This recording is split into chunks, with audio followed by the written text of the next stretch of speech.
Gloire à toi, agneau de Dieu. uhawe icyubahiro ntama y'Imana. Nous sommes contents d'être devant ta face ce soir. Turanezerewe kongera kuba mu maso hawe uyu mugoroba, Et nous présentons nos soifs kandi twongeye kukwereka inyota dufite afin que tu répondes à nos kugira préoccupations, ngo Seigneur. wowe uze uyimare maze ibyo twibwira Nous introduisons notre uzabikemure. ignorance ubujiji bwacu tubuzanye imbere pour que yawe tu puisses nous renseigner. kugira ngo wowe uduhe amakuru Nous ne nyayo. savons pas, mais toi tu connais, twe Seigneur. ntago tuzi ariko wowe uzi Tu es la byose. source de la Ni connaissance. wowe soko yo kumenya mwami, Une vraie connaissance. ni wowe bumenyi bukwiriye Mana, Tu es le chemin de la vie et de ni la wowe vérité, nzira Seigneur. y'ubugingo n'ukuri mwami. Sois avec nous, Seigneur, ubane natwe et mwami, manifeste-toi ici. kandi wigaragaze hano hantu Au nom de Jésus-Christ. ni mu izina rya Yesu Kristo, Amen. amen. Muraho mwese. Imana ibahe umugisha. Amen. Nous Amen. allons lire dans Osée chapitre 4 verset 6. Reka dusome muri Hoseya igice cya 4 umurongo wa 6. Osée 4, 6. turasoma muri Hoseya Et puis nous allons lire dans Daniel 7, 27 à 28. igice cya 4 kugeza ku gice cya 4 ku murongo wa 6, hanyuma turaza no kujya muri Daniyeli. Chez Osée, la Bible dit ceci. Muri Hoseya haravuga ngo Oui, mon peuple est réduit au silence, faute de me reconnaître. Mais toi déjà, tu n'as pas voulu me reconnaître. C'est pourquoi je ne veux plus de toi. Tu ne seras plus mon prêtre, puisque tu as oublié l'enseignement de ton Dieu. Moi, j'oublierai tes enfants. Amen. ubwoko bwanjye burimbuwe buzize kutagira ubwenge. ubwo uretse ubwenge nanjye nzakureka we kumbera umutambyi. ubwo wibagiwe amategeko y'Imana yawe nanjye nzibagirwa abana bawe. Daniel 7, 27. turajya muri 28. Daniyeli igice cya 7. Nous lisons Daniel 7, 27 à 28. Daniyeli ni igice cya 7 umurongo wa 28. 27 à 28. 27 na 28. La royauté, la souveraineté et la grandeur de tout le royaume terrestre seront attribuées au peuple qui appartient au Dieu très haut. La royauté de ce peuple durera éternellement et toutes les puissances du monde lui obéiront et le serviront. Ici se limite le récit. Quant à moi, Daniel, je fus absolument terrifié par mes pensées. J'en devins tout pâle et je ne cessais pas d'y réfléchir. maze ubwami n'ubutware n'icyubahiro cy'ubwami bwose buri munsi y'ijuru bizahabwa ubwoko bw'abera isumba byose. ubwami bwayo ni ubwami buzahoraho iteka, kandi ubutware bwose buzajya buyikorera buyumvire. ayo magambo agarukiye aha, ariko jyewe ubwanjye Daniyeli ibyo natekereje bimpagarika umutima cyane, bituma mu maso hanjye hahinduka ukundi, ariko mbika iryo jambo mu mutima wanjye. Amen. Mes frères et mes sœurs, ça fait 8 mois que je suis dans cette église. bene data, hashize amezi 8 ndi hano muri uru rusengero. Et je connais mes qualités spirituelles, comment Dieu m'a appelé. nzi uburyo Imana irebera mu mwuka icyo Imana ihamagariye umuntu. Je sais que dans mes prédications, souvent j'annonce que quand on dirige une église 3 ans, il n'y a pas de changement. Il faut changer de... Il faut démissionner, aller ailleurs. nkunda kubabwira yuko iyo uri umushumba ushumbye itorero uri mu itorero ukabona rimaze imyaka 3 nta mpinduka ihari, nta gutera imbere guhari, ubundi cyakabaye cyiza nukumanika amaboko ukabivamo. Puisque Dieu m'a appelé, il m'a montré que le changement est évident à celui qui croit. Imana yarampamagaye nyereka yuko impinduka ari ikintu gishoboka kandi kibaho iyo umuntu abishaka kandi abirimo. Chaque jour, je ne dis pas chaque mois, je ne dis pas chaque semaine, chaque jour il y a un changement pour celui qui est dans le Seigneur. nakubwira rero ngo buri munsi, sindi buvuga ngo buri kwezi cyangwa ikindi gihe, buri munsi impinduka irashoboka kandi ibaho ku muntu uri mu mwami koko. Évidemment, je suis consolé puisque j'ai déjà reçu vis-à-vis 150 personnes qui me parlent. ariko ikimoza nuko abantu maze guhura nabo imbona nkubone bageze ku 150. Et les 150, ils me parlent de changement. kandi abo bose bakambwira impinduka. bien sûr avec beaucoup de défis aussi. ariko bakabimbwira bambwira ko hariho n'ibibahinyuza. Il y a des dizaines de gens en fait que j'ai reçus et qui ont témoigné même en public ici. Hari abantu nka barenga 10 noneho bo baje barahamya banatanga ubuhamya hangaha mu rusengero. En fait, moi j'aime ça puisque le ministère, ça crée un changement. Le changement amène le témoignage. Ça c'est évident, ça va toujours ensemble. Ibi ndabikunda cyane kubera ko umurimo ukozwe neza uzana impinduka kandi impinduka zizana byanze bikunze ubuhamya. Mais il y a d'autres qui me parlent, qui me téléphonent, qui écrivent sur WhatsApp et ils présentent toujours des problèmes sur problèmes, problèmes sur problèmes. Hariho n'abandi banyandikira kuri WhatsApp bakambwira buri gihe ibibazo bahora bafite ibibazo. Alors j'ai demandé une question à moi-même et à Dieu. Pourquoi il y a encore des gens qui n'ont pas serré de pas? Noneho mbwira mbaza Imana nanjye ubwanjye nisubiramo ndavuga Imana kubera iki hatari abantu bagura intambwe zabo. Le Seigneur m'a répondu. Mwami aransubiza. Et cela est vrai. Ansubiza iby'ukuri. Il y a des gens qui n'ont pas changé de pensée. Hari abantu batigeze bahindura intekerezo zabo. Les gens n'ont pas changé de pensée. Abantu ntago bahinduye uko batekereza. Ils sont dans les mêmes pensées. Abantu baracyatekereza uko basanzwe batekereza. Le prédicateur passe ici, il prêche. Abavuga butumwa bagacaha bakavuga ubutumwa bwiza. Pour que les gens désorientent un peu les pensées. Kugira ngo abantu base nabimura cyangwa nabahindura ibitekerezo byabo. Qu'ils amènent ça dans le Seigneur. Kugira ngo ibitekerezo byabo babizane mu Mana. Mais d'autres retiennent avec beaucoup de confidence leurs pensées.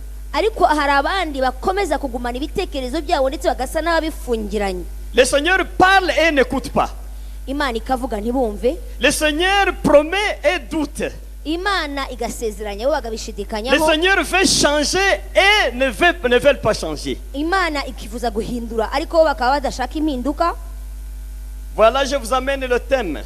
Niyo mpamvu mbazaniye umutwe w'amagambo. Changer les pensées pour changer la vie. Guhindura imitekerereze kugira ngo mibereho ihinduke. Changer les pensées d'abord. Guhindura imitekerereze. Vous n'allez pas me convaincre que vous pensez bien, c'est faux. Ntabwo muri bunyemeze yuko ibitekerezo byanyu ari byiza ntabwo mbyemera. Vous ne pensez pas bien. Ntabwo ibitekerezo. Moi-même je ne pense pas bien. Nanjye ubwanjye sintekereza neza. Les hommes ne pensent pas bien. Abana b'abantu ntibatekereza neza. Les humains ne pensent pas bien. Abantu ntibatekereza neza. Les chercheurs montrent que 85% des humains, ils pensent le mal, ils pensent les échecs, ils pensent les échecs. Abashakashatsi bagaragaza cyane yuko umwana w'umuntu igihe cyose nka 85% atekereza bibi, atekereza yatsinzwe, atekereza iruhande rubigira nabi. Même les rêves de la nuit, ce sont les échecs. N'inzozi za nijoro ugasanga nazo ni ukutsindwa. Les raisonnements échecs. Ugasanga ibyo utekereza ni ibigutsindwa. Les pensées échecs. Ibyiyumviro byawe ni byo gutsindwa. Et j'essaie de voir dans la Bible. Hanyuma noneho ngerageza kureba muri Bibiliya. Les pensées, les mots pensées. Ijambo ibitekerezo. C'est cité plusieurs fois. Ibitekerezo nasanze byanditswe kenshi cyane. Et c'est là que j'ai trouvé que aho niho nasanze la foi de quelqu'un, ukwizera k'umuntu, c'est la main qui prend la bénédiction de Dieu. Niko ukwizera k'umuntu nicyo kiganza akoresha kugira ngo azane imigisha y'Imana. Mais le leader des miracles. Ariko noneho kubaho mu bitangaza. Le leader des miracles. Cyangwa se ikibumbatira ibitangaza. Ce n'est pas la foi. Ce n'est pas la foi. Ce sont les pensées. Les lits. Où s'asseye, où dorme le miracle. Ce sont tes pensées. Donc Dieu ne fera rien s'il n'a pas transformé tes pensées. Il ne pourra rien réaliser si les pensées ne changent pas. Il faut changer les pensées pour changer la vie. Alléluia. Alléluia. Changer les pensées. La pauvreté, c'est dans les pensées. Les maladies, c'est dans les pensées. La mort, c'est dans les pensées. Le chômage, c'est dans les pensées. Les attaques, c'est dans les pensées. Tout ce qui est de mauvais, c'est dans les pensées. Le péché même, c'est dans les pensées. Tout dans les pensées. Tout dans les pensées. Il n'y a pas de miracle si les pensées ne changent pas. J'espère que ce soir tu vas changer les pensées. reka nizere ko uyu mugoroba uri buhindure uko utekereza Moi je vais enseigner. ndi bwigishe Je suis un outil de Dieu pour enseigner. ndaba igikoresho cy'imana kugira ngo nigishe. Si tu acceptes, tu changes tes pensées. wowe niwemera urahindura imitekerereze C'est ta yawe, façon de voir les choses. urahindura n'uburyo ubonamo ibintu. C'est par là que tu auras des changements. aho niho ubona impinduka. Que Dieu soit loué. imana ishimwe. C'est là que tu auras des changements. aho niho uzabona impinduka. Amen. amen. Nous avons lu un contexte d'Osée. twasomye mu byanditswe muri Hoseya. Osée, il est un problème puisque Dieu le parle. Hoseya afite ikibazo kubera ko imana iramuganirije Pendant un temps difficile kandi imana imuvugisha mu bihe où bigoye, Israël a laissé le Seigneur. ahantu Israheli yari yaravuye ku mana. Maintenant, au chapitre 4, Dieu symbolise les relations entre la divinité et l'humanité. hanyuma muri icyo gice cya kane imana igerageza gukora nk'ishusho rigaragaza ubumana n'umuntu. Puisqu'ici, il y a menace de divorce. Et Osée veut divorcer avec sa femme. ahangaha Hoseya yendaga gutandukana n'umufasha we Puisque sa femme est infidèle. kubera ko umugore we yari yaramuciye inyuma. Il s'est marié à une prostituée. yari yarashatse ubundi ndaya. Il a constitué un plan de l'abandonner. hanyuma noneho atangira kwigira umugambi wo kuzabivamo. Mais le Seigneur vient parler. hanyuma umwami aza Il vient parler kumuganiriza à Osée. aza Mais dans le kumuganiriza. chapitre 4, là où nous avons lu au verset 6, ariko muri Hoseya igice cya kane umurongo wa gatandatu il dit à Osée, mon peuple est en train de périr par manque de connaissances. hanyuma iramubwira ngo ubwoko bwanjye burarimbuka kubera kutamenya. Il manque la connaissance. babuze ubwenge, Pour cela, ils souffrent. ni nayo mpamvu bababara, Ils périssent. niyo mpamvu barimbuka, Ils sont en train de mourir niyo mpamvu barimo bapfa par manque de connaissance. kubera kubura ubwenge. La connaissance dont il est question ici, ubwenge bavuga je ahangaha crois que ce n'est pas la connaissance intellectuelle. ntabwo ari ubwenge bwo mu ishuri, Puisque si nous allons dans le monde des connaissances intellectuelles, kubera ko uyu munsi turamutse twinjiye mu bwenge bwo twiga, là c'est autre chose. aha biba ibindi. Vous avez vous-même des souffrances murabizi imibabaro mufite avec les niveaux intellectuels. kubera amashuri umuntu aba yarize Je cyangwa n'ai se pas urugero oublié, rw'amashuri. quand je finis mon doctorat, on m'a donné un cours en première année, en bac 1. igihe narangije doktora yanjye bamaye kwigisha mu cyiciro cya mbere cya kaminuza, Et vraiment, j'ai enseigné à 40 minutes, j'ai abandonné. J'ai dit, je m'en hanyuma vais. ndigisha iminota 40 ishize mpita mbivamo J'ai abandonné. ndabireka. J'ai dit, il faut chercher un assistant. Je ne peux pas enseigner dans les niveaux de licence. ndavuga ngo muzashake umuntu ubundi w'umwasisita cyangwa se wungirije abaprofeseri, ariko sinigisha mu rwego mu cyiciro cya mbere. Pourquoi ce problème s'est produit? icyo kibazo cyatewe n'iki? Je viens comme enseignant. nari nje nk'umwigisha, Je suis dans les débats de philosophie. Les gens ne me comprennent pas. Ils me regardent tous comme ça. Quand quelqu'un pose une question banale de niveau 1, je dis, bon, ici il faut abandonner seulement. Ce n'est pas ma place ici.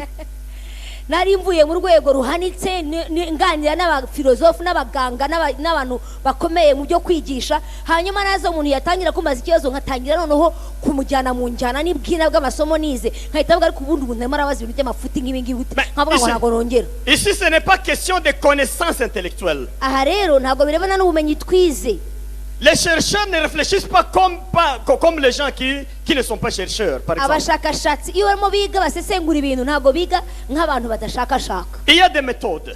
bafite uburyo Il y a la façon babikoramo, de réfléchir, de voir les choses. bafite uburyo batekerezamo ibintu babibonamo. Mais la connaissance dont la Bible parle, ce n'est pas la connaissance intellectuelle, jamais. ariko ubu bwenge no kumenya Bibiliya irimo iravuga ahangaha ntabwo ari bimwe twigira mu mashuri, C'est une connaissance adaptée à tout le monde d'abord. ahubwo n'ubwenge cyangwa se n'ukumenya kwagenewe buri muntu wese, Puisque Dieu lui-même, c'est la connaissance. kubera ko Imana niko kumenya, Et il se fait connaître aux humains. kandi Imana niyo ituma abantu bayimenya. Aux gens de niveau, sans niveau, abantu bari mu rwego au niveau ruciriritse d'autres niveaux. ndetse no mu rwego ruhanitse, À tout ça, il se fait connaître. kuri abo bose Imana irimenyekanisha. Mais maintenant, je crois que c'est la connaissance spirituelle dont il est question aha ici. ndibwira ko ari ubumenyi cyangwa ubwenge bw'ubumana, La connaissance spirituelle. kumenya by'ubumana. Zion, écoute-moi.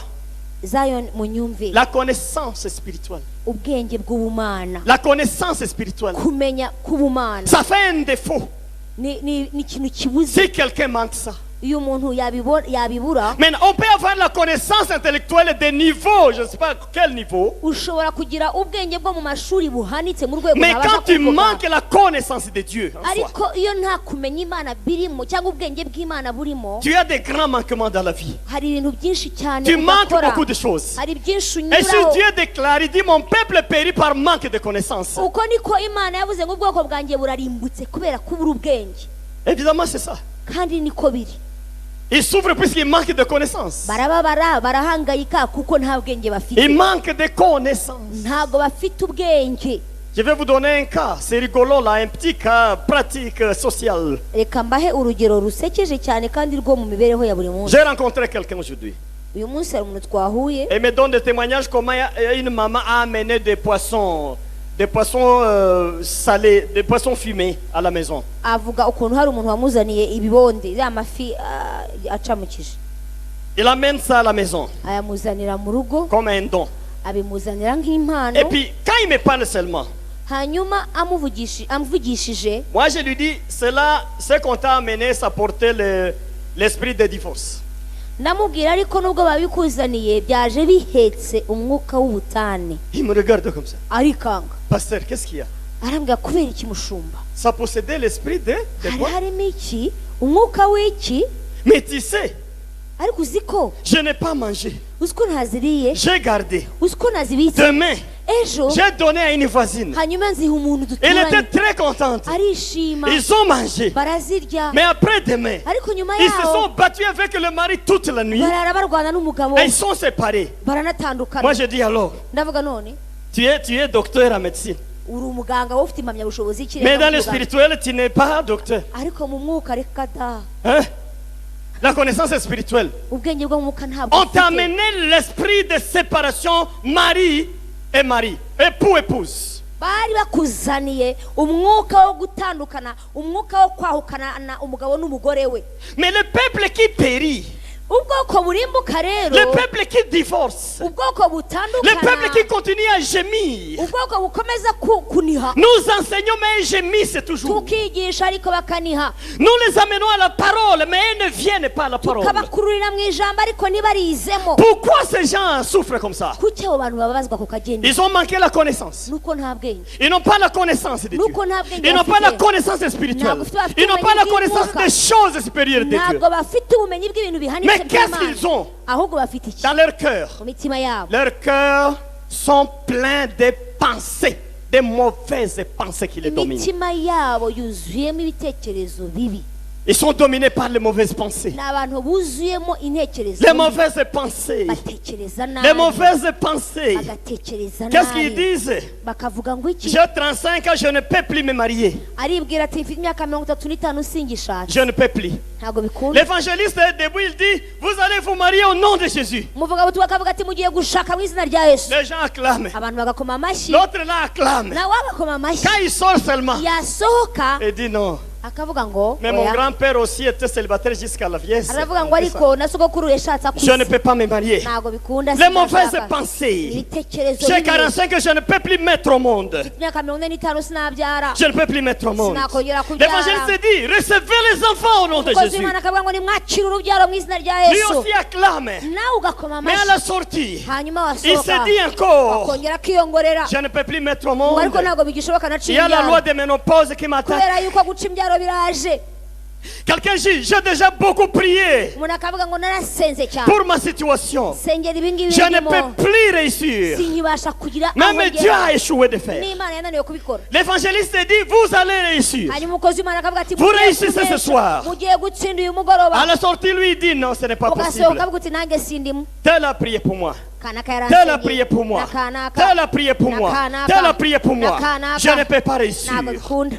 Cette maladie ne peut pas guérir. iyi ndwara ntiyamvamo C'est elle qui avait tué mon papa. kuko niyo yishe data Et il semble que mon grand-père est mort de la maladie. na sogokuru ngo ni nawe yamwishe. L'évangéliste dit, vous avez la guérison aujourd'hui. umukozi w'imana akavuga ngo nimwakire gukira indwara uyu Le munsi. Messie acclame, mais quand il sort, wa muntu agakoma amashyi ariko yasohoka il dit, non, je ne peux pas guérir. akavuga ati ntibibaho Mais papa sinakira. n'a pas guéri. ntabwo Mais il data semble yagize qu'on akira. priait pour lui. nta kintu abantu Maman, ne bamubonye. peut, on priait pour elle, mais elle est morte, la mama maladie. nawe yapfuye bamusengera ntacyo ntabwo yakize. J'ai dépassé l'âge de faire ceci. narenze igihe cyo gukora ibi.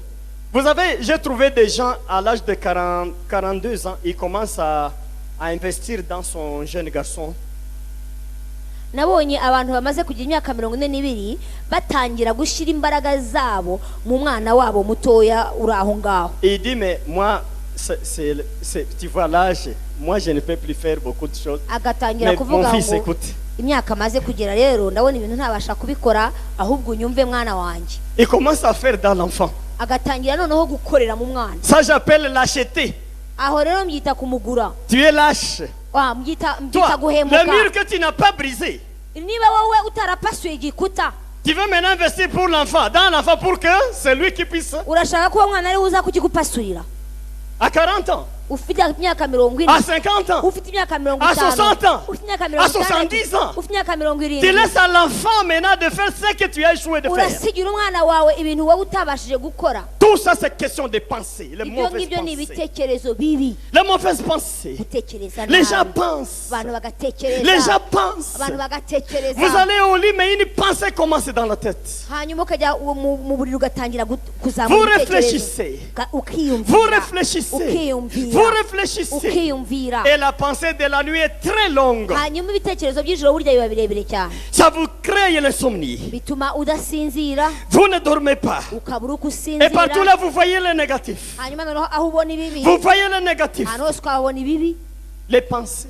Ibitekerezo. Ça crée la peur pour certains d'autres. Birema cyangwa bizana ubwoba Ce kuri qu'on appelle bamwe. la phobie. Vous avez peur de vous-même. Bituma utinya nawe ubwawe ukitinya. Vous avez peur. Bikubera ikintu utinya. Le dernier dimanche, j'ai prêché ici. J'ai prêché sur un mot d'un homme Dieu. Ubushize nigisha ubwa nyuma nigisha ngaha hari ku cyumweru nababwiye ku muntu mana. Un homme Dieu. Nabigishije ku muntu mana. Dans ta vie, Dieu prévoit toujours un homme Dieu. Mbabwira ukuntu mu buzima bwawe Imana ihagena umuntu mana buri gihe. Je l'ai appelé Goël. Ni umuntu witwa Goel. Un homme Dieu. Umuntu mana. Un homme qui te fait des œuvres que tu n'oublieras jamais dans la vie. Umuntu akaza akagukorera ibintu mu buzima bwawe ntuzegere ubyibagirwa. Mais il y a des gens maintenant. Ariko noneho hariho Il est n'abantu chrétien. akaba ni umukristo Mais il a la peur dans le cœur. ariko akaba n'ubwoba mu mutima. Dieu le révèle qu'il faut parler avec tel. Hanyuma Imana ikamuhishurira kujya kuvugana na kanaka. Il a peur. Akagira Non, ubwoba. vous savez, Agatangira kuvuga ngo urabona vous savez n'ubundi. nous, Urabona twebwe. vous savez moi, Urabona njyewe. vous savez Urabona la peur, la phobie. ubwoba. La phobie. Ugahora ugira Allez ubwoba. déposer la demande du travail. Bakavuga ngo genda ujye gusaba akazi. Il dit non, vous savez, Agatangira kuvuga ngo ariko urabona rero on nous a enseigné à l'église qu'ils ne font pas se fier aux hommes. ku rusengero batubwiye kutiringira umwana w'umuntu na rimwe. Ils ne font pas se confier aux hommes. Ntitukazagira umwana w'umuntu twiringira. La phobie. Ubwo n'ubwoba. Il a peur, la nuit. Wibitsemo ubwoba. Il a peur. Afite Il ne peut ubwoba. pas faire un pas. Ntabasha Et il est comme gutambuka. ça, trop réticent. Akamugazwa n'ubwoba. Si vous avez un mari qui a la phobie, Iyo ufite umugabo rero ugira vous avez ubwoba une femme qui a la cyangwa phobie, umugore ugira ubwoba nk'ubu c'est un problème. kiba ari ikibazo. Mais c'est causé par quoi? Biterwa n'iki? Le siège, c'est les pensées. Nuko mu bitekerezo bye ariho ngo Les pensées, c'est dans la tête. mu bitekerezo biri mu Ça vient mutwe. dans la tête. Il y Biza mu réfléchit. mutwe akabitekerezaho cyane. Il pense. Agatekereza. Il pense. Agatekereza. Il pense l'échec. Agatekereza Il gutsindwa. pense l'échec. Agatekereza Il kunanirwa. pense l'échec. Agatekereza kunanirwa. Mais église, écoutez-moi. Ariko torero munyumve. Si nous voulons les grandes choses, Niba twifuza kugira ibintu. si nous voulons les grands exploits du Seigneur, Niba dushaka ibikomeye. nous devons cyane changer les by'Imana. pensées d'abord. Tugomba guhindura imitekerereze Changer les yacu. pensées dans vos têtes. Tugomba guhindura imitekerereze Changer la yacu. façon de penser. Duhindure uko Changer la dutekereza. façon de voir les choses. Duhindure uko tubona ibintu. Changer la façon dont vous apercevez les choses. Duhindure uko dufata Le ibintu. problème il vient de là. Ikibazo cyaturuka Dieu ne hariya. peut pas agir quand tu n'as pas changé les pensées. Imana ntibasha gukora itarahindura imitekerereze. Tu vas me poser la question pourquoi? Ushobora kumbaza ngo kubera iki? Je vais te répondre. Ndagusubiza. Puisque les lits de bénédiction, Kuko ingobyi y'imigisha yawe, les lits de changement, ingobyi y'impinduka les yawe, lits de miracles, ingobyi y'ibitangaza ce sont les byawe pensées. ni ibitekerezo. C'est dans les pensées. Biri mu Donc, quand bitekerezo. il veut agir dans toi, Iyo ishaka gukora il muri passe wowe, d'abord dans les pensées irabanza igakorera mu bitekerezo pour te byawe dominer, kugira ngo ikuganze, pour te conformer à ce qu'il veut faire, kugira ngo iguhindurire kwemera ibyo pour ishaka te gukora, faire rassasier de ce qu'il veut faire. kugira ngo iguhindure wa wundi w'ibyo ishaka gukora. Maintenant, quand ton cœur est plein de ça, Iyo rero umutima wawe wuzuyemo ibyo, c'est là que le Seigneur agit. umwami arakora. Qu'il soit loué. imana ishimwe. Mais quand tu as encore des doutes, ariko iyo hakirimo gushidikanya ton cœur est vide, il n'y a rien. umutima wawe urimo ubusa Sauf les mauvaises pensées. usibye ibitekerezo bibi Dieu va toujours tourner autour de toi. imana izakomeza Vous allez me ikikuzengurukaho poser la question, pourquoi Dieu envoie beaucoup de promesses aux gens? hanyuma uraza kumbaza ngo kuki imana si isezeranya abana bayo ibintu Pourquoi byinshi Dieu parle trop? kuki imana ivuga cyane Vous priez un peu, il donne des messages. ugasenga imana igahita iguha ubutumwa Vous priez un peu, il donne des messages. ugasenga imana igahita yohereza Il vous ubutumwa promet ceci, cela. ikagusezeranya ibintu runaka Il y a 3-4 réponses. hari ibisubizo nka bine Mais l'une de ces réponses-là, ariko écoutez, kimwe muri ibyo bisubizo il veut rassasier ton cœur. irashaka guhaza umutima Il veut wawe rassasier ton cœur d'abord de changer les pensées négatives que tu avais en pensées positives. irashaka guhaza umutima wawe impinduka y'ibitekerezo biza bigahindura ibitekerezo bibi Il veut d'abord enlever les mauvaises pensées que tu avais. irashaka kubanza kurandura ibitekerezo bibi usanganywe C'est pourquoi il envoie le message en avance. niyo mpamvu ikohereza ubutumwa mbere Je vais faire. ikavuga ngo Je vais faire.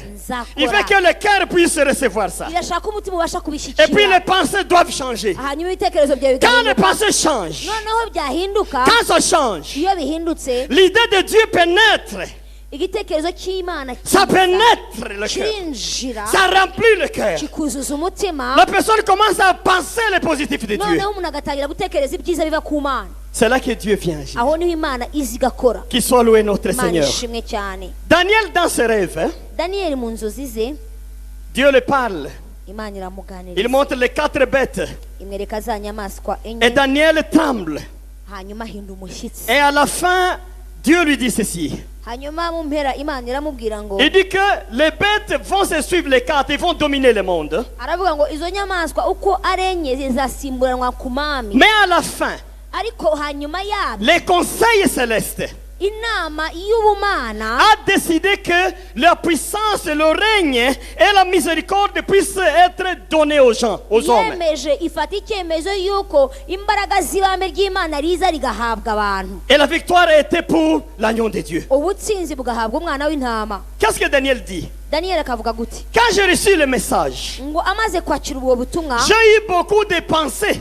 nagize ibitekerezo J'ai byinshi tremblé. umutima wanjye ndawuhagarika Et je fus pâli, donc j'ai changé de couleur. isura yanjye ihindura ibara Les Français parlent de ça. Donc, être pâli, donc, être pâli, c'est changer la couleur. yabaye nk'urabye Changer la couleur. yabaye nk'urabye Vous avez eu des idées un jour de penser la nuit et vous changez la couleur. wigize ugira ibitekerezo nijoro bituma ubyuka wahinduye ibara Mais moi, j'interprète ça spirituellement. ibyo ndabivuga cyangwa ndabisobanura mu buryo bw'umwuka J'interprète ça spirituellement. ibyo ndabisobanura mu buryo bw'umwuka Il a changé de couleur. yahinduye ibara S'il était brun, il devient jaune ou niba vert. yariraburaga yahindutse inzobe À cause des pensées. kubera ukuntu yatekereje Il a réfléchi sur les pensées de Dieu, yatekereje ku bitekerezo sur les by'imana actions de Dieu. atekereza ku mirimo y'imana Il fut terrifié. ahinda umushyitsi agira ubwoba Et quand il fut terrifié, amaze kugira ubwoba la couleur a changé. ahinduka inzobe yari igikara Sa couleur a changé. arahinduka Et là, je prends encore un exemple terre à terre. reka mfate urugero rworoshye Mon frère, dis-moi, umbwire quand tu as acheté un habit neuf iyo waguze umwambaro mushya et qui tient bien avec ton corps, wa sirimezire mwiza cyane comment tu marches? ugenda uti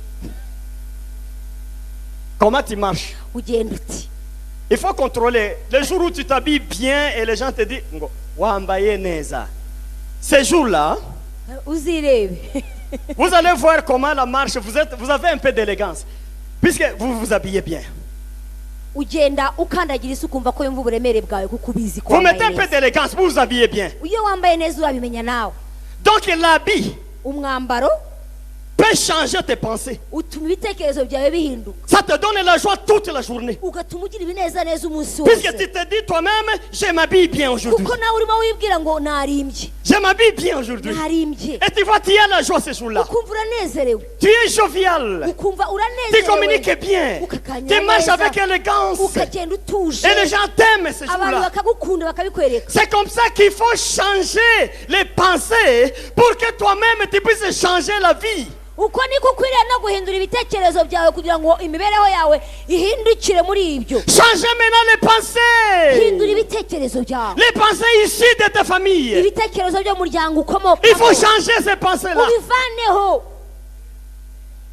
Les pensées issues de ta jeunesse. Ibitekerezo byo mu buto bwawe. Changez ces pensées-là. Bihindure. Quand tu auras changé les pensées, numara kubihindura, la vie va changer ubuzima buzahinduka. immédiatement. Uzahinduka ako kanya. On est ce qu'on pense. Kuko umuntu ari icyo atekereza. Tu es ce que tu penses. Umuntu aba uko ari. Tu es ce que tu penses. Umuntu aba uko ari. Qu'il soit loué notre Seigneur Jésus. Imana ishimwe cyane. Changez les pensées Muhindure ibitekerezo pour changer la vie. kugira ngo imibereho ihinduke. Changez les Muhindure pensées ibitekerezo pour changer la vie. kugira ngo imibereho ihinduke. Votre vie dépend des pensées que vous avez. Ubuzima bwanyu, imibereho yanyu igendwa n'ukuntu mutekereza. Nous évangélistes, nous avons toujours prêché. Ubundi abavuga butumwa dukunda Nous kuvuga disons ngo ceci aux gens. tukavuga gutya Il faut prononcer les bonnes choses. ngo tujye twatura neza. Il faut prononcer les bonnes choses. Tujye twatura Il neza. faut prononcer la réussite. Tujye twatura Il faut gutsinda. prononcer les succès. Tujye twatura Il faut prononcer guhirwa. des bonnes choses dans la vie. Tujye twatura ibintu byiza ku buzima Mais le bwacu. problème est celui-ci. Ariko ikibazo kikaba iki? C'est la bouche qui prononce. Akanwa kavuga Si katura. le cœur ne prononce pas, Umutima nawo iyo utatuye vous pouvez me répondre? wansubiza. La bouche prononce, Akanwa karabivuga mais le cœur n'a pas accepté. ariko umutima ntubyakira. Vous voyez les contradictions? Murabona yuko bihabanye. Mais la parole vient d'où? Ijambo riba rivuye he rero? Ça vient des pensées. Riba rivuye mu Ce qui bitekerezo. est plein dans la pensée, Ibyuzuye mu c'est bitekerezo ce qui sort par la parole. nibyo ugomba gusohora mu kanwa uvuga. Ce qui sort par la bouche. Ibivuye mu kanwa Il faut changer la source des pensées ugomba kubishakira isoko nshya pour bizajya changer bivamo la vie. kugira ngo uhindure imibereho yawe. Qu'il soit loué notre Mana Seigneur. nishimwe cyane. Alléluia. Haleluya. Changez les pensées, Oui, vous oui. verrez votre vie changer. Nuhindura ibitekerezo byawe uzabona ubuzima bwawe buhinduka. Je me représente la scène de Zacharie, Ndigaragariza cyangwa ndatekereza igihe cya Zakariya, le papa de Jean-Baptiste. ise wa Yohana umubatiza. Vous savez, il était déjà vieux, Murabizi ko yari akuze, sans enfant. nta mwana yari afite. Un jour, il est dans le temple en train de faire le service de prêtre. Umunsi umwe ari mu nzu y'Imana arimo arakora imirimo y'ubutambyi, L'ange apparaît. marayika aramubonekera. L'ange donne des messages. Noneho marayika amuha ubutumwa, L'ange dit ceci. amubwira aya magambo. Écoute Zacharie. Arambwira Zakariya we, Dieu m'envoie te dire ceci. Imana inyohereje kukubwira Ta prière gutya, est exaucée. isengesho ryawe rirumviswe. Maintenant, toi, écoute. None wumvi, Tu auras un enfant. ugiye kubyara, Ta femme va concevoir. umugore wawe azasama, Tu auras un enfant. Il uzabyara. aura des qualités comme ça. Uwo mwana azaba Des ateye qualités comme ça. atya, azaba Des ameze qualités atya, comme ça. azaba akoze atya. Regardez maintenant Noneho rero les problèmes de Zacharie. ikibazo cya Un Zakariya, homme de Dieu, ni umukozi un w'Imana, prêtre, ni un umutambyi, prophète. ni umuhanuzi. Ce n'est pas ce qui était sur la bouche qui était dans les pensées. Ibyari mu kanwa ke sibyo byari mu mutima we. Il y rit. Arabiseka, araseka, Je pense que cela n'est pas possible. aravuga ngo ariko Mana nawe urasetsa, ubwo se byo ni ibiki? Cela n'est pas possible. Ntibishoboka Puisque moi, je suis déjà vieux. kuko namaze gusaza, Et surtout ma femme, elle ne peut plus mettre au monde. cyane cyane umugore wanjye we yaciye imbyaro kera. Mais regardez le ton de l'ange qui apparaît à l'autre. Wibuke ukuntu marayika yamubwiye. L'ange donne un ton sévère. Noneho marayika aramukankamira, Comme tu as demandé, aramubwira ngo uko et Dieu wasabye, répond, Imana mais tu ikabisubije, doutes, ariko je ugashidikanya. t'informe ceci. Reka nkubwire ibi, Depuis aujourd'hui, uhereye none tu seras, ugiye kuba ikiragi, je ferme ta bouche. akanwa kawe ndakadanangiye, Tu ne peux pas parler. ntuzongera kuvuga. Mais oui, Ugiye kuba ikiragi, tu ne peux pas parler. nta kuvuga kundi, Tu ne peux pas parler. ntuvuga. Je ferme ta bouche. Akanwa kawe ndagafunze, Fini. birarangiye. Tu restes là. Uhama Jusqu'à ce que la promesse kuzageza igihe isezerano se réalise. ubwaryo Mais le problème de rizasohora. Zacharie, c'est lequel? Ikibazo Zakariya yaragize ni Dans le ikihe? cœur, Mu mutima we, même s'il allait prier, nubwo yari même gusenga, s'il enseignait les gens, nubwo yigishaga même abantu, s'il encourageait les gens au nubwo temple, yakomezaga abantu, mais il n'avait pas confiance dans son cœur. ariko ntabwo yari yizeye. Il avait des pensées négatives. Yari afite ibitekerezo Il bihamye ne savait pas y'ibyo que Dieu avuga. peut faire quelque chose. Ntabwo yizeraga ko Imana hari icyo Maintenant, Dieu yakora. s'est fâché de ça. Hanyuma noneho Imana Il dit, tu irabirakarira. seras maintenant sans parole pendant toute la période de la naissance, de la conception à la naissance. Uhereye none wambuwe ijambo kuzageza igihe umwana azavukira, Tu ne peux pas parler. ntuzongera kuvuga. Mais pourquoi ne pas parler? Kuki se atazongera Analysons kuvuga? un peu ça avec vous. Reka Analysons noneho ça. tubisesengure nge Pourquoi nawe. tu ne dois pas parler, Kuki Zacharie? atagombaga kuvuga? Vous savez pourquoi? Muzi impamvu? Je pense, moi, j'analyse, hein, iyo mbyibwira c'est pour ne pas tromper les gens. ni ukugira ngo atazabeshya abantu. Qu'est-ce qu'il faisait, Zacharie? yari kubigenza ati Quand les chrétiens entraient, quand les membres entraient, les croyants, abakristo bajya baza mu nzu, qu'est-ce que Zacharie faisait? Zakariya yabigenzaga gute? Mettez-vous au nom de Dieu, d'Abraham, d'Isaac et de Jacob. Prenez. nimwicare mu izina ry'Imana ya Aburahamu na Isaka na Yakobo, nimwicare. Nous adorons notre Père, Reka turamye Imana yo mu le Père de ijuru, nos ancêtres. Imana C'est y'abasogokuruza. ce qu'il faisait. Ibyo nibyo yakoraga. Il disait, mais ayez la foi, Dieu va akavuga ngo accomplir. kandi mugire kwizera kuko Imana Tous les igiye problèmes kubisohoza. que vous avez, n'ayez pas de soucis, Dieu ibibazo vous byose console. mufite rwose Imana igiye kubahoza. C'est ce qu'il faisait avec les gens. siko yajyaga abigenza, Mais son propre problème, ariko ikibazo cye bwite il n'a jamais cru que le Seigneur peut changer ça. ntiyigeze Il n'a jamais yizera cru. na rimwe yuko Imana ishobora kugikemura. Il n'a jamais accepté. ntiyigeze Il n'a abyizera, jamais été convaincu. ntabwo yigeze yemera Il ibyo. parlait le contraire de la bouche yavugaga ibihabanye n'iby'umutima par we, rapport à ce qui est dans le cœur. umutima wavugaga Des ibitandukanye mauvaises n'ibyo pensées. ibitekerezo Il savait que ce n'est pas possible. yarabizi ko bidashoboka, Ce n'est we. pas possible. akavuga ngo Il ntibishoboka. allait gêner à l'église, au temple. yari kugenda akiriza Mais il mu savait nzu que ce y'Imana. n'est pas possible. ariko azi neza ko Ce n'est bidashoboka. pas possible. ntibishoboka. C'est comme ça les gens ici niko kuntu abantu qui bameze. continuent à pleurer, à gémir. abantu bakomeza Ils kurira no disent kurira. que moi ça ne va pas toujours. bakavuga ngo nta kigenda nta Le problème est que kigenda. tu as un langage différent de tes pensées. ikibazo rero ni uko ibyo utekereza n'ibyo wiyumvira atari kimwe. Tu as un langage contraire à tes pensées. ufite imvugo ihabanye n'ibyo utekereza. Tu as un langage évangélique sur la bouche. ufite imvugo y'ubuvugabutumwa, Mais tes pensées, ariko ibitekerezo ce sont byawe des pensées païennes. ni ibitekerezo bya Tu ne crois gipagani. pas que Dieu peut faire. ntabwo wizera Tu ibyo ne aje crois pas gukora. que Dieu peut changer. Tu Ntiwizera ko Imana ne crois pas que yahindura Dieu ibintu. peut guérir. Ntiwizera ko Tu ne Imana crois pas que yakiza. Dieu peut transformer. Ntiwizera ko Tu ne Imana crois pas que Dieu yahindura. peut visiter ta Ntiwizera famille. ko Imana Tu yagera ne crois pas mu qu'il peut muryango amener une nouvelle histoire à toi. ntiwizera ko Imana yakora amateka Tu ne crois pas mashya. qu'il peut te faire un enfant. ntiwizera ko Imana yaguha Tu ne urubyaro. crois pas à ça. ntubyizere. La bouche dit, mais le cœur n'est pas là. akanwa kawe karabivuga ariko umutima wawe Maintenant, urabihakana. Zacharie, tu ne pourras pas parler. Zakariya rero ntuzongera kuvuga nawe. Hein? Tu ne peux pas parler. ntuzongera kuvuga, Tu ne peux pas parler. ntabwo wavuga, Pendant tout ce temps-là, ntabwo wazavuga amezi icyenda, tu n'auras pas à dire. nta magambo Maintenant, il wavuga. voyait la femme, akabona noneho indi ça poussait irakura, là. indi igakura, Mais il est devant les gens. akajya yegera atabasha gusobanura ibyo yakoze. Voilà. Voilà. Que Dieu nous aide. Imana idutabare. Alléluia. Haleluya. Changez les pensées, mon frère. duhindure imitekerereze bene Changez les pensées. duhindure Nous sommes dans imitekerereze. une compétition terrible maintenant. turi mu irushanwa rikomeye, Les années passent. imyaka iriruka, Nous sommes dans une grande compétition. turimo turiruka Ce n'est pas de turarushanwa, la blague. ntabwo ari imikino. Changez les pensées duhindure pour imitekerereze changer la vie. kugira ngo imibereho ihinduke. Alléluia. Haleluya. Changez les pensées muhindure imitekerereze, et la vie va changer. ubuzima buzahinduka. Qu'il soit béni notre Imana Seigneur. nishimwe cyane, Qu'il soit glorifié. Imana yacu nihabwe Qu'il icyubahiro, soit élevé Imana notre yacu Seigneur. nishirwe hejuru. Changez les pensées. muhindure imitekerereze, Changez les pensées. muhindure imitekerereze, Changez les pensées. muhindure imitekerereze. Les pensées, les pensées, les pensées. ibitekerezo Oh, ibitekerezo. yo, yo, yo, yo, yo. mbega Je n'ai pas engagé beaucoup de versets. mfite imirongo myinshi, Je n'ai pas engagé beaucoup de ntabwo versets. nazanye imirongo myinshi, Mais je vais en amener toujours au cours des enseignements. ariko mu nyigisho tuzakomeza nzajya nzana n'indi Peut-être mirongo après, hanyuma yaha, pour voir comment Jésus attaque toujours les pensées. Toujours. kugira ngo mbereke ukuntu Yesu igihe cyose Toujours. atera ibitekerezo. Il a guéri un paralytique. rimwe akiza umuntu wari umugaye, Il dit, mon fils, aramubwira muhungu wanjye retrouve la santé. akira kongera Tes kuba, péchés sont pardonnés. ibyaha byawe urabibabariwe. Mais il regarde les pharisiens. noneho yitegereza abafarisayo, Il voit déjà les pensées dans leur cœur. ahita abona ibitekerezo byabo, Il dit jusqu'à quand vous aurez de mauvaises pensées comme ça vous. arangiza ngo muzagera ryari kwibwira nabi mu mitima Les yanyu. pensées. ibitekerezo Les pensées. ibitekerezo Jésus attaque les mauvaises pensées akunda kurwanya ibitekerezo bibi kenshi dans le Yesu. cœur. ibiba biri mu mitima y'abantu. Écoute-moi. unyumve Ce que le diable fait, icyo satani ajya akora, il ravit le siège des pensées. akunyaga ingobyi y'ibitekerezo, Là, il prend en otage. hanyuma akayifata akayiboha, Il te laisse les idées.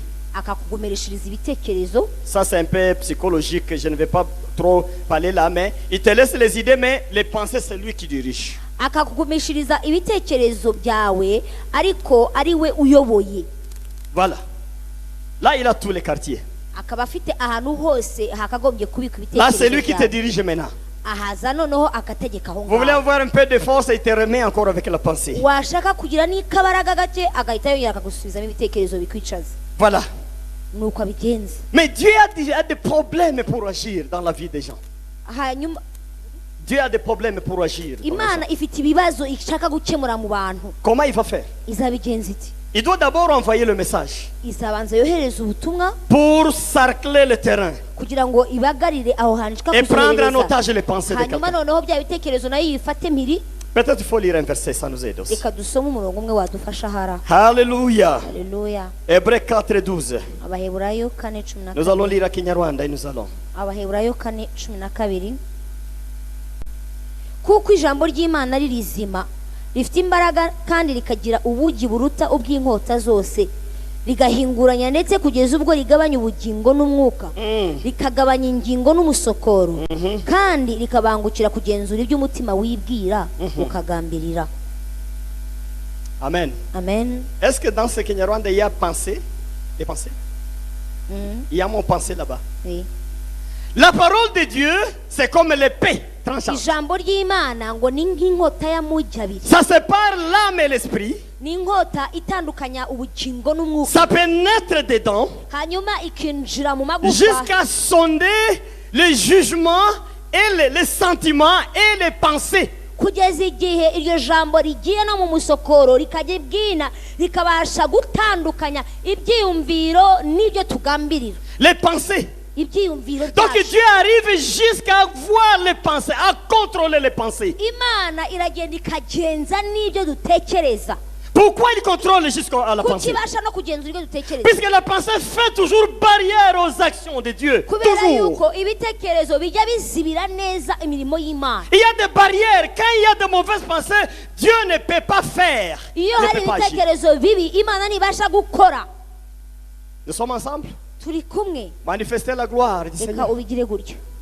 Quand il y a de mauvaises pensées dans la personne, iyo mu muntu harimo umugambi Dieu ne mibi, peut pas. Non. Imana ntibasha Ne forcez pas. nawe. Dieu ne peut pas là où il y a de mauvaises pensées. Il ne peut pas. mu bitekerezo cyangwa mu kugambirira bibi Imana ntihaba. Maintenant, il utilise la parole hein, noneho Imana igakoresha ijambo pour séparer l'esprit et l'âme. Hein. kugira ngo iryo jambo rigende rihingure Et puis, il entre à l'intérieur hanyuma ryinjire mu magufa pour identifier les sentiments et les pensées. rigende ryinjire mu muntu rirebe ibyiyumviro bye rirebe n'ibitekerezo bye Pour dominer la personne. kugira ngo noneho ribashe kwigarurira wa muntu. Et quand il a gagné la personne, noneho iyo rimaze kwigarurira umuntu la pensée s'améliore. ibitekerezo La pensée birahindura. change. ibitekerezo bigahinduka La personne commence à penser autrement. wa muntu agatangira kujya atekereza Il kurushaho pense autrement agatekereza pense autrement. agatekereza ibitandukanye de ce qu'il pensait avant. ibitandukanye n'ibyo yatekerezaga. La vie de la personne va et doit changer immédiatement. ubuzima bw'uwo muntu buza kandi bugomba guhinduka. Hallelujah. Hallelujah. La parole seulement ijambo gusa peut aller jusqu'à identifier les pensées que tu as. niryo rishobora kugenda rikagenzura n'ibitekerezo ufite muri wowe.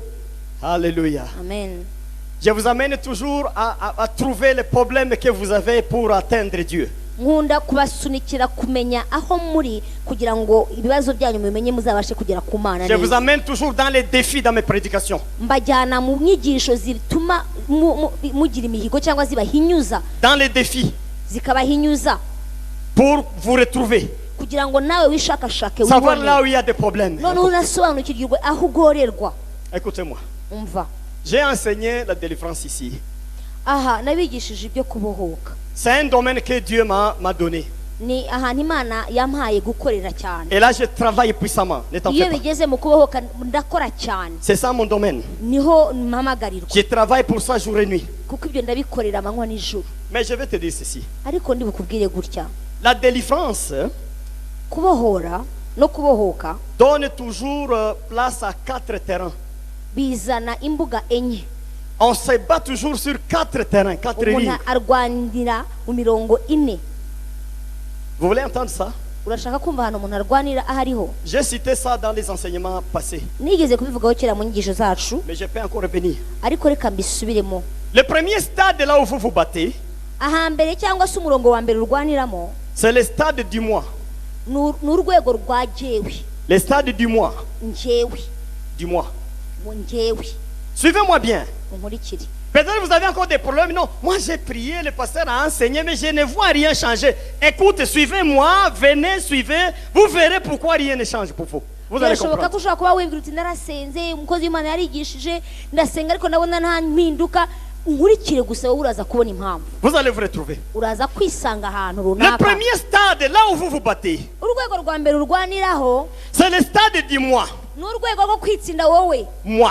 njyewe, Le moi. njyewe, Moi. ugahora kuri jye. Chacun a le moi. buri wese ahora muri jye. Les hommes, les femmes, les enfants, les vieux, chacun a le moi. abagabo, abagore, abana bahorana inarijye. Mais tu ne peux pas faire la bataille, tu ne peux pas faire la délivrance quand tu n'as pas gagné le moi. Ce n'est kandi pas possible. ntushobora kurwana, ntushobora kujya ku rugamba ngo ugire n'ubwo ubohora utarinesheje wowe ubwawe. Quand il te manque, tu ne t'es pas gagné. Tu ne peux pas faire la bataille pour gagner le diable. iyo C'est utinesheje impossible. wowe ntushobora kurwana urugamba na rumwe ngo uzatsinde satani. Tu commences par te gagner toi-même. urabanza ukinesha, Mais quand l'homme a le moi, wamara kwironka, quand l'homme a le moi, en iyo lui, ugifite wowe muri wowe qu'est-ce que nous trouvons dans l'homme? uhasanga iki? Les pensées. uhasanga Nous y ibitekerezo, tombons encore dans les pensées. urongera ukagwa muri bya Les bitekerezo pensées. ugatekereza Moi. jewe, Moi. jewe, Les pensées. ibitekerezo. D'ailleurs. Edayeri, D'ailleurs, Edayeri, moi. jewe. Dieu ne peut jamais travailler là où il y a le moi. Jamais. imana ntikorana n'abantu bari muri jye. Toutes les prédications dans le monde, inyigisho zose zo ku isi, les prédicateurs nous amènent toujours à faire la guerre contre le moi. Toujours. abigisha bavuga butumwa ikintu cya mbere batwigisha gukora ni ukwinesha, gutsinda jewe. Maintenant, si tu me dis que rien n'a changé jusque maintenant, numbwira rero ngo nta kintu kirahinduka kugeza ubu munsi, je te renvoie dans le terrain de moi. ndi bugusubize kujya kurwana wineshe. Regardez la colère. Tu as fini la colère maintenant.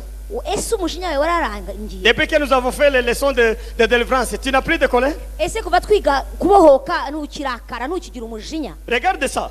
wirebe wisuzume. C'est quelque chose de simple, ni akantu k'amafuti, mais un grand signe dans le spirituel. ariko ni ikimenyetso cyagutse Quand cyane tu mu trouves mwuka. encore la colère, iyo ukisangamo uburakari, tu n'as pas gagné le moi. uba utaritsinda. Tu vois la convoitise. iyo ukigira irari, Tu vois quelqu'un qui passe avec une belle voiture, tu sens là, s'il peut mourir aujourd'hui, moi j'ai ravi la voiture et moi je me mets au volant à sa place. Ah, écoute, ukaba ukibona abantu batwaye imodoka nziza ukavuga ngo aragapfa nkatwara iriya modoka, ubwo urapfuye nyine. tu vois le moi, c'est ça iyo le ni moi. wowe, ni ya inarijye. Alors, tu vas dire que l'enseignement n'a pas amené de changement pour toi? none se niba ibyo ngibyo ukibifite uzavuga ko inyigisho ntacyo zaguhinduyeho? Jamais. ntabwo zaguhinduye. Une femme passe à côté de toi, umugore akaguca iruhande, tu sens encore le tremblement, le Ukumva- pantalon, c'est un problème. vibrasiyo zikaza. Tu dis que moi, des figures comme ça, je suis comme quelqu'un qui veut sauter directement. Hein? uramubona aciyeho ukumva urashaka kumusumira.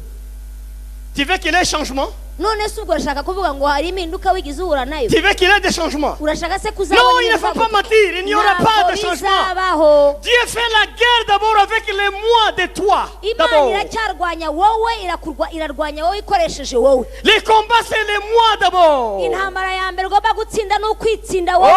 Alléluia. haleluya. Les combats, c'est les moi. kwitsinda nicyo cya C'est mbere. les moi. ukitsinda, Tu dois te bombarder toi-même. ugomba kwitera Je amasasu. dis toujours aux intercesseurs ceci. nkunda kubwira ab'inginzi, Quand on prend l'arme, iyo ufashe n'est-ce pas, intwaro on regarde hari l'adversaire. igihe tubanza Et on kureba peut tirer umwanzi pour devant. ugahita umurasa. Mais avant de tirer celui-là, ariko mbere y'uko urasa hari Tourne ureba, l'âme comme ça. ujye uhindura gutya, montre ton cœur. uvuge devant. urebe wowe, Mettez les canaux ici. hanyuma ushyire isasaha, Maintenant, pouf, ujye wikubita. qu'est-ce qui va arriver? bizagenda bite? Tu vas tomber. uzabanza ugwe. C'est ça la volonté du Seigneur. uko niko imana ibishaka. Tu dois disparaître toi-même. ugomba kubanza ugapfukamura, Tu dois quitter d'abord la ugomba scène. kwivanaho ntubonekaho, Les mois doivent disparaître. hanyuma wowe ikabura. Les mois doivent disparaître. Jewe Gabura.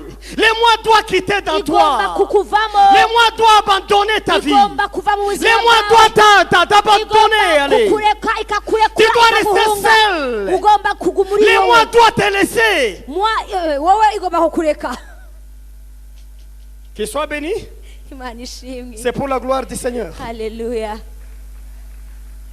Pouf! Pour changer les choses, kugira ngo uhindure ibintu il faut changer les pensées. ugomba guhindura Mais les imitekerereze pensées, dis-moi, ariko imitekerereze il faut les yizaho attaquer d'abord. ugomba kubanza Il ukayitera faut les attaquer ugomba kubanza ukayitera pour disparaître. kugira ngo wa wundi we banza aveho. Qu'il soit béni le Seigneur. Mana nishimwe. Alléluia. Haleluya. Fais maintenant l'analyse dans ton cœur. Noneho ubanze wisuzume, Est-ce que le moi a disparu? ntabwo ukirebaho, Qu'est-ce que le moi a disparu? ese ntabwo ukitindaho, ibyo ntibikikubaho. Si ça n'a pas disparu, c'est là que tu dois entrer encore. Niba ukitindaho urasubira hariya mu rwego rwa mbere. C'est là. Aho. Qu'il soit béni notre Seigneur. Mana ishimwe. Alléluia. Haleluya. Moi je refuse et devant le podium, devant la chair, je refuse encore aujourd'hui. Ndongera nkanga kandi nkabyangira hano ku ruhimbi. Le Dieu que j'écris, moi David, Imana mvuga moi, jewe Dawidi c'est un Dieu qui transforme ni tout. Imana ihindura. Et puis, ce n'est pas un Dieu qui doit prendre de longues années pour faire une chose. Le problème, c'est le moi que tu as. Le moi, c'est ça le problème qui est là. Kandi Imana mvuga ntabwo ari Imana ifata imyaka myinshi kugira ngo izahindure umuntu, ahubwo ni Imana irwana na ya inari jewe gusa. Le moi est plein de pensées, de mauvaises pensées. Bya bitekerezo bibi byanje Le moi, byanje ce sont les pensées. ibyo Ce sont les pensées. ibitekerezo Les pensées. ibitekerezo. Dieu regarde wapi, c'est pas Imana vrai. irarunguruka igasanga uracyari Il muri regarde wowe. wapi, non, c'est Ikongera pas ikareba moi. igasanga uri muri Il wowe. regarde wapi. Ikongera ikareba igasanga uri muri wowe. Et ça, vous allez trouver maintenant. Ibyo noneho nibyo uzasanga Dans nos églises, c'est ça le problème. mu matorero aricyo kibazo. Les gens qui viennent adorer, Abantu baza baje kuramya mais ils se battent la nuit. nyamara arwana nijoro. Marie Umugabo épouse. n'umugore bakarara barwana. Et le matin, il dit, mais un homme qui se respecte doit corriger sa femme. Aya mu gitondo akakubwira yuko ubundi umugabo wiyubashye agomba kubanza agacishamo umugore inshyi. Et vous allez vous laisser comme ça, les femmes d'aujourd'hui. Noneho muzareka babakubite. La femme dit aussi, je dois te montrer que je suis femme, nous sommes émancipés maintenant. Nawe akakubwira ati naje nkwereke twahawe ijambo turaza kubonana. Mais les cultes de mardi soir, ils sont tous simples devant l'église. Chacun là est posé. Et vous pensez, vous êtes devant un ange. Kuwa kabiri bakaza amateraniro ya saa 11 ukabona bicaranye ukavuga uti nta kuntu bisaba marayika hariya. Mais ils demandent des miracles. Yarangiza uwo agasaba igitangaza. Ils demandent des effets supérieurs. Agasaba yuko Imana ikora ibikomeye mu buzima bwe. Mais Dieu regarde le moi. Ariko Imana igakomeza kureba yanjyewe iri Le muri moi. we. Yanjyewe iri muri we. Le moi. Yanjyewe. Alléluia. Haleluya. Que Dieu vous bénisse. Imana ibaha umugisha. Le moi, il faut changer les pensées qui nourrissent le moi.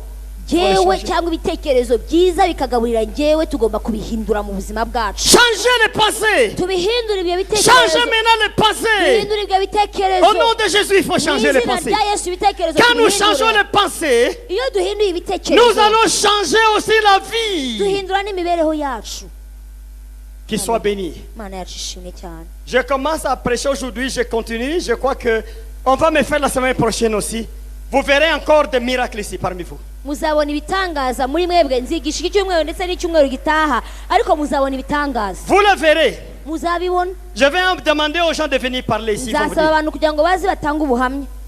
Seulement changez vos pensées. Ariko imitekerereze yanyu Changez vos pensées maintenant. ibitekerezo byanyu muhera La manière de penser. uburyo mutekerezamo. La manière de voir les choses. uburyo mubonamo ibintu.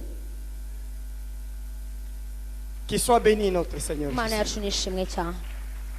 Pensez les pensées, pensez, changez les pensées. C'est changer la vie. Guhindura ibitekerezo ni uguhindura imibereho. Ça c'est le combat du moi hein, que je dis. Iyo ni intambara yo kwironka kwitsinda ku giti cyawe. Vous savez, j'ai passé combien de temps dans ces là des combats du moi, moi-même. Muzi igihe namaze nirwanya ubwanjye. Moi, We. moi je dis toujours, quand vous voyez les gens qui prêchent, qui passent maintenant leur temps à prêcher ici, ils étaient des bandits avant.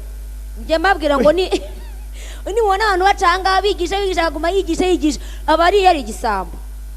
Avant, Mbere je n'ai pas quitté l'église pour aller être bandit moi, mais j'avais un cœur d'un bandit moi. ntabwo navuye mu rusengero kugira ngo njye kuba igisambo ariko umutima wanjye wari ugisambo. Mais le temps que j'ai pris Hanyuma igihe byamfashe pour pour briser ce cœur-là, kugira ngo menagure uwo mutima, pour enlever ces pensées-là, kugira ngo mvanemo ibyo bitekerezo, me mettre à la disposition de Jésus. kugira ngo nemere ko Yesu aba ari uganza. Je ne savais pas ça, beaucoup retardé mes bénédictions. Ntago nari mbizi iyo mbimenya kuko byakereje imigisha yanjye cyane. Dieu me disait, attendez, je vais faire. Imana ikambwira ngo ihangane nzabikora, Attendez, je vais faire. ihangane nzabikora, Mais il voit le moi encore là. ariko ikabona muri igihe n'igihe wuzuyemo. Karateka. Pas encore. Imana ikavuga ngo ndoroheje, Je vais faire. nzabikora. Attendez, je vais faire. Ongera utegereze nzabikora. Attends, je vais faire. Tegereza nzabikora. Mais pourquoi tu as cette réponse aussi? Kubera iki rero nawe uyu munsi Imana igusaba Attends, je vais gutegereza? faire.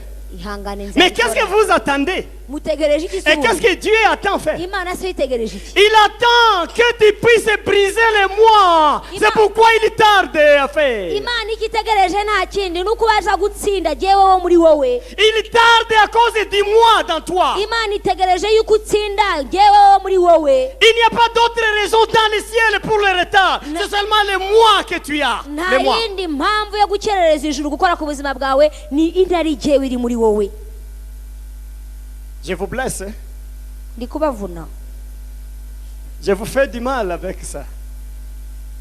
Murababaye. Manifestez la gloire de Dieu. Alléluia. Haleluya. Mais vous savez, le médicament qui guérit, il est toujours amer dans la bouche. Muzi ko umuti ukiza indwara vuba buryo usharira cyane. Souvent, c'est comme ça. Niko bimera. Le deuxième terrain, là, on se bat.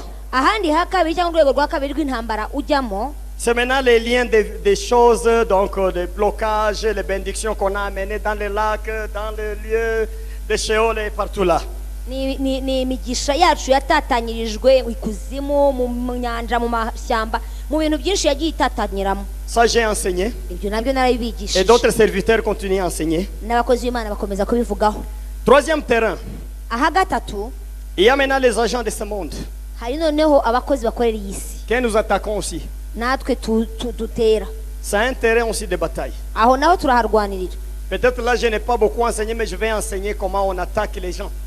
Aho sinahigishijeho cyane, ariko noneho nzabigisha uburyo umuntu atera abantu, Les gens là qui font du mal, les agents du diable, je vous le dis. abakozi ba Satani uburyo wowe ubatera, Comment on les frappe. ukuntu umuntu abakubita. Je vais vous enseigner ça. Nzabibigisha ukuntu umuntu abakubita. Voilà toujours les terrains de bataille et tout ça. Aho niho umuntu ahurira n'intambara kenshi. Mais tous ces terrains que je vous cite comme ça, Hanyuma aho ngaho ndi kubabwira, le dernier c'est le Sheol, j'ai annoncé 4. Le dernier c'est le Sheol, hanyuma le combat du Sheol. ni ikuzimu. Mais vous savez maintenant le problème dans tous ces terrains ici. Ikibazo rero cyaho hose harwanirwa, Le grand problème c'est toujours les pensées. ikibazo cya mbere ahambere habera urugamba ni mu bwenge Les bw'umuntu, pensées. mu bitekerezo Les bye, pensées. mu bitekerezo Les bye, pensées. mu bitekerezo. Regardez-moi. Urebe, L'évangéliste nous enseigne comment nous allons nous délivrer. umuvugabutumwa akaza akatwigisha akatubwira ubwo tuzajya twisengera twibohora, On sent la chaleur. ukumva urabishyuhiye, On commence à attaquer. ugatangira no On gutera, n'a pas brisé les mois. ariko ugatera utamaze kwisenya. On attaque deuxièmement le Sheol. On n'a pas fini le Ukajya premier combat. gutera ikuzimu kandi hano utaramara kuhasenya. On attaque le Sheol. Ugatera, On n'a pas fini le Sheol, on attaque les liens. nturarangiza ikuzimu ugatangira muri karandi. On commence à brûler les blocages dans les corps, les dépôts dans le ventre, les dépôts du diable. On commence à attaquer. Ugatangira kwirukana no gutwika ububiko bwose bwa Satani buri mu mubiri wawe, aho nawe ukabura hinjira. On n'a pas fini ça. Ibyo utarabirangiza, On y va, on commence à attaquer les agents du diable. ukagera naho ukajya gutera n'abakozi ba Satani. Tout le temps passe comme ça. Umwanya wawe ukawuta muri ibyo, On n'a pas fini le premier combat, on kuko attaque le utigeze second. urangiza urugamba rwa On n'a pas mbere, fini le second, on est dans le ntiwarangiza troisième. n'urwa On n'a kane pas fini ukajya le mu rwa troisième, on est dans le gatatu, quatrième. utangiza urwa gatatu ukajya mu rwa kane, Mais pasteur, hanyuma ejo ukazaza ukabwira umushumba je suis fatigué. ko naniwe, Mais pour moi, rien ne marche. ko nta Mais ça n'a kigenda, pas changé. ko bidahinduka. Tu as le problème des Ufite pensées. ikibazo cy'ibitekerezo, Tu dois changer les pensées que tu as d'abord ugomba guhindura ibitekerezo witwayemo pour aller avancer. kugira ngo ubashe gukomeza. Que Dieu soit loué. Imana ishimwe. Mais vous savez que les combats du mois, Ese muzi ko intambara yo kwironka ça peut te prendre des années. ari intambara igutwara imyaka? Ça peut te prendre 6 mois. Ishobora gutwara imyaka, Ça peut te igatwara prendre amezi une atandatu, année. ishobora no gutwara umwaka umwe. Les combats du Sheol, Intambara yo mu ça peut te prendre 2 mois, ishobora gufata amezi, des années. ishobora gufata imyaka. les liens pour enlever les choses qui sont cachées par-ci par-là. inzitizi zagiye zishyirwa ahantu hirya no hino Tu sais que ça peut te prendre du temps. uzi ko nazo zigutwara umwanya. Ce que je vais vous recommander icyo nakugiraho inama dans tous ces combats ici, muri izo ntambara zose que je vais toujours réviser chaque fois, nzajya mpora nsubiramo buri gihe, il faut changer les pensées qu'on a. ni uguhindura ibitekerezo. Changer les pensées. guhindura ibitekerezo, Changer les pensées pour changer les choses. ugahindura ibitekerezo kugira ngo ibindi bintu byose bihinduke. Par exemple, tout de suite nous allons prier. ubu tugiye gusenga mu kanya, Mais je vais vous montrer ceci. ariko ndi bukwereke iki ngiki. Dans nos corps, mu mibiri yacu vous savez que c'est ça le magasin du diable. muzi yuko ariho ububiko bwa satani. Je sais, vous savez. narabibabwiye On vous a toujours prêché ça. kandi baranabibabwiye abandi. Tel que nous sommes ici, uko uri hano, nos corps ici, iyi mibiri, si Dieu pouvait descendre aujourd'hui, imana ishoboye kururuka aka et kanya il enlève tout ce qui est dans le corps, ce qui